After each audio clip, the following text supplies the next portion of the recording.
This is thought to be, well, it's the location where the police officer Xavier Jugelet was tragically shot down as the presidential campaign was nearing an end. So this will be sending a strong signal, of course, that Emmanuel Macron takes security issues very seriously. The fact that he's also going to be in an armoured vehicle, with an open is also top, sending I should a strong say. symbol. This is not a...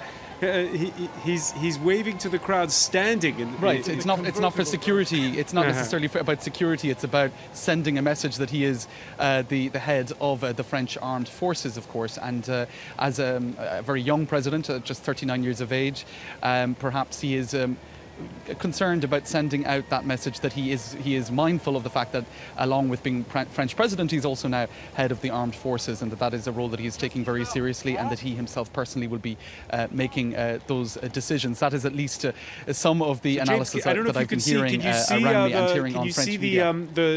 The horses of the Republican Guard down there at the bottom of the Champs coming your way?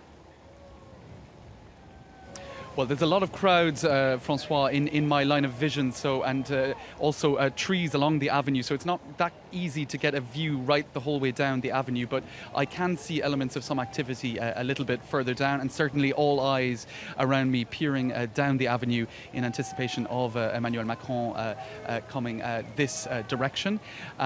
Speaking to some people a little bit earlier, they are very excited about the fact that there's a very pro-European president in the Elysée Palace. Of course, that doesn't change from François Hollande, but it was such a central element of his campaign, putting the EU front and centre of his programme. So I have seen some European flags, some EU flags being waved by some people along the length of the Champs-Elysées.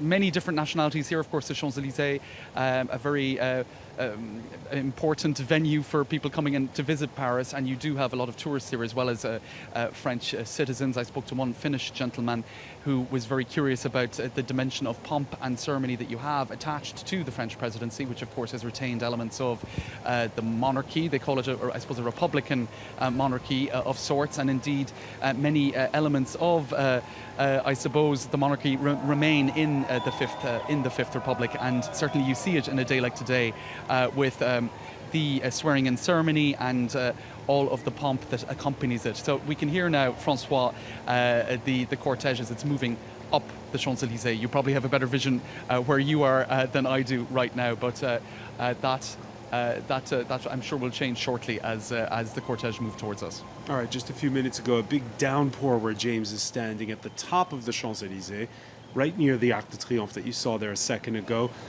Now the sunshine has returned, so it was a spring shower as Emmanuel Macron makes his way. And Jadot, your reaction when you see him in that open-top vehicle?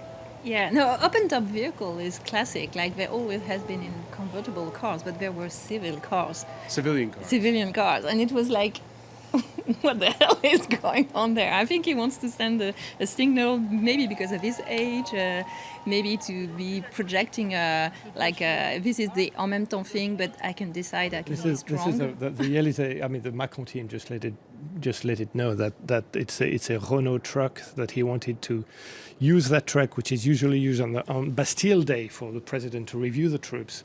He wanted to use it this time to show his support of military forces at a difficult moment, and so it's a deliberate message that he wants to send. Of course, again, he's got a lot of it's the gravitas thing, the Jupiter thing, whatever you call it. I mean, he has maybe to over-demonstrate that he will be a president in the full sense of the word.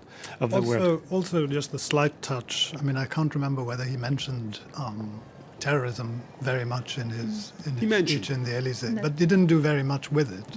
And I think what he wants, because he's very conscious that France is still under a state of emergency and that there are anxieties in the public about what might happen again. And I think the best way to kind of deal with that is just through a big green truck. Yeah, but I'm wondering already what the Twitter is going to be feeding with, taking this imaging and distorting it, or all the comments and caricature on Wednesday in Le Canard Enchaîné with this car.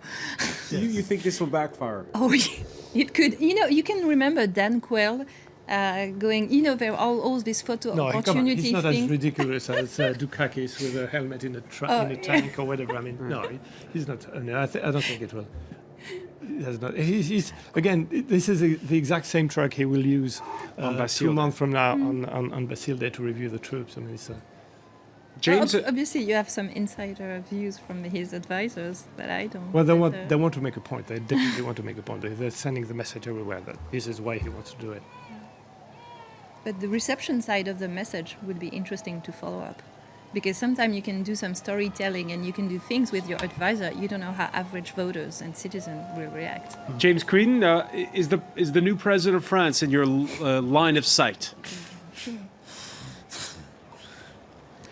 He is. I can see the cortege as it's progressing towards us, Francois. All eyes currently directed towards that quite spectacular sight as it's moving up the Champs-Elysées, and I can hear the army band getting progressively louder. So, as I say, all eyes on both sides of the Champs-Elysées now directed down in the direction of Place de la Concorde, from where Emmanuel Macron is coming. So it is really quite a spectacular scene. And as we've been hearing, that armoured vehicle, normally used just for Bastille Day celebrations, Emmanuel Macron making that decision personally to use the armoured vehicle for today's ceremony. So it's really quite a vision of Republican strength, I suppose, elements of the armed forces in it as well. And you'll see them shortly now, Francois, passing behind me. So we have that quite impressive scene of these on horseback playing their trumpets, and you can see them passing behind me right now, moving up the Champs-Elysées in the direction of the Arc de Triomphe. So there you go. Some multitasking going on horseback there, Francois, and it continues. It's really quite spectacular.